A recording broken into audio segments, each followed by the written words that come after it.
And we got as far yesterday as briefly describing the neuron doctrine, and what I want to do today is bring that to the fore and spend a little bit of time discussing where it's actually come from. This idea of the neuron doctrine is so foundational. It is really the fundamental idea upon which all neurobiology has been based pretty much for the last 100 years.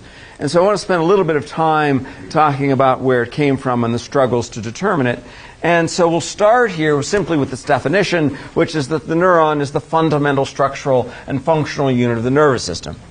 And we still believe this largely, but as time has gone on, we'll find, and we'll discuss this a little bit, that glia now are taking more and more of a role. The glia, the so-called support cells, we're finding are more and more important and may well be the source of many, many diseases in the central nervous system.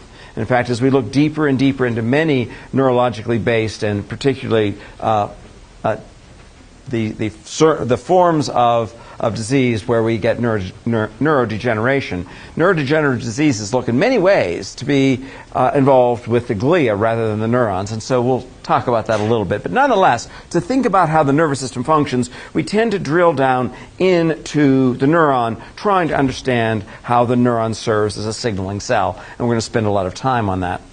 Well, the foundations of this were laid in the late 19th and early part of the 20th century, and there were two major players that we think of when we think about laying down the neuron doctrine.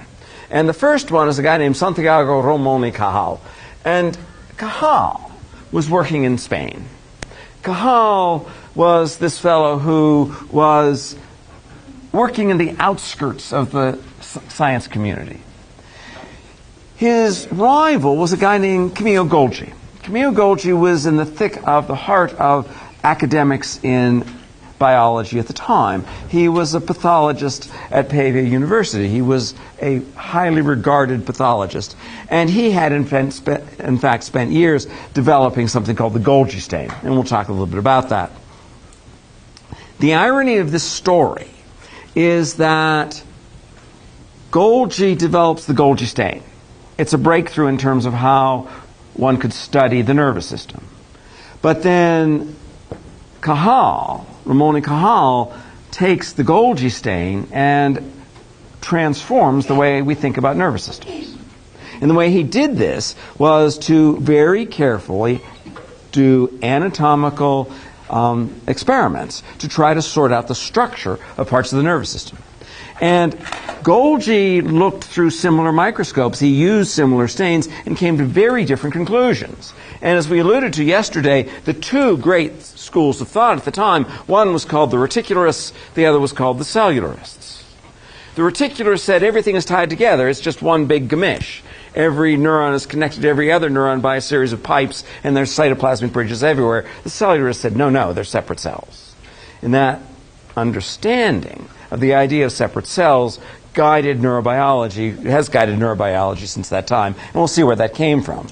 Now, one of the major sorts of contributions that Cajal made was to describe the structure of a neuron in terms of its anatomic processes. He said neurons could be divided into regions. He said there's a dendrite, there's a cell body, and an axon. The other point that he made that we'll talk about here in a moment is from this anatomy of the dendrite, cell body, and axon, he came up with this idea of the law of dynamic polarization. What this meant was that there's a directionality of informational flow in these cells. That the information flow comes in at the dendrite, goes to the cell body, goes to the axon, and goes out the axon terminal. This was a really important insight. And how he managed to do that just from the anatomy is pretty amazing to me. But he in fact sorted that out from the anatomy.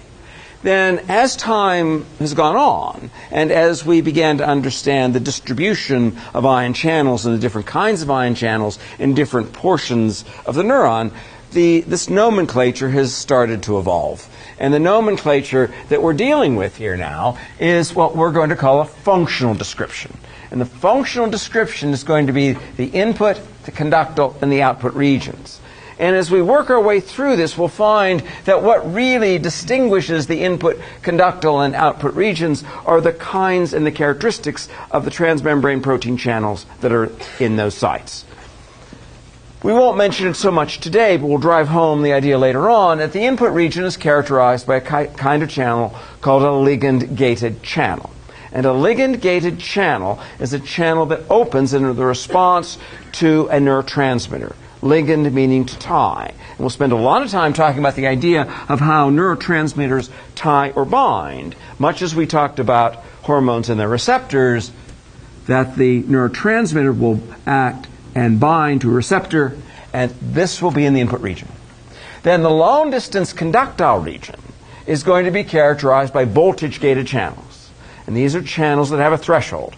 Once you open a certain number of them, everybody opens. And in this region, the voltage-gated channels will propagate what we're going to call action potentials for long distances, and the output region is going to be characterized by clusters of voltage-gated calcium channels that are now then responsible for controlling neurotransmitter release, so that we now go from an electrical signal to a chemical signal to starting the process all over again.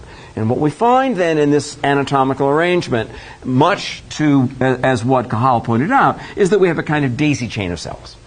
We go from a dendrite to a cell body to an axon, to the output region of that neuron, to the next cell. And we do this over and over again. And that our brains are really this complex series of daisy chains of 100 billion or so neurons.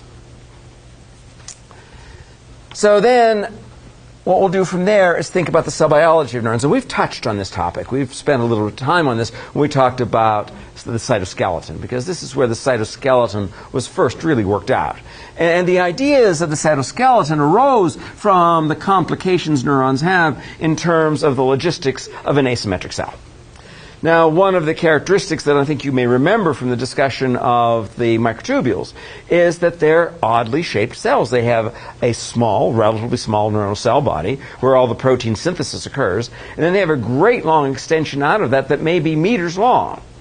But all of the protein synthesis is relegated to the cell body. And then what we'll find from there is that the proteins have to be generated there and shipped for long distances, and we discussed that.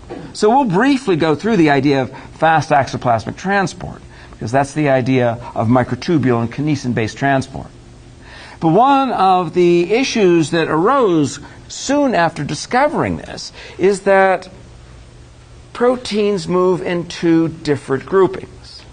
That the proteins moving in the fast axoplasmic transport are those that are synthesized on rough endoplasmic reticulum and packaged into vesicles. But there's another group that moves at a much, much slower rate, moves at about 0.5 to 2 millimeters a day. And these are the proteins that are the ones produced on free ribosomes. So these are the cytoplasmic proteins.